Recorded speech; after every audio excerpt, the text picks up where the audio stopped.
That's right. 12 News journalist Adriana Loya is in Glendale, where the leak happened at a police headquarters.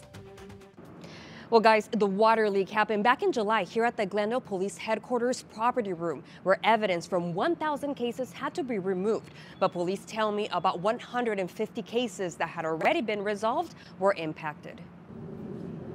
At the place where crime scene evidence is stored in Glendale, water creeping in a secured property room. Absolutely no cases have been compromised by this water leak. Glendale police saying Thursday the water leak came from a pipe connected to their AC system, where fresh water fell on boxes and plastic and paper bags filled with police evidence. The department releasing these images they say are from the property room and the water damage, where evidence from 1,000 cases had to be removed. From those, they identified 150 cases which had been impacted by the water. They say of those, less than 20 were homicide and sexual assault cases. No rape kits were affected, as those are stored in a refrigerator area. Any of the evidence that had water leak, there's no pending court cases at this time for any of those cases, so there was nothing that was delayed.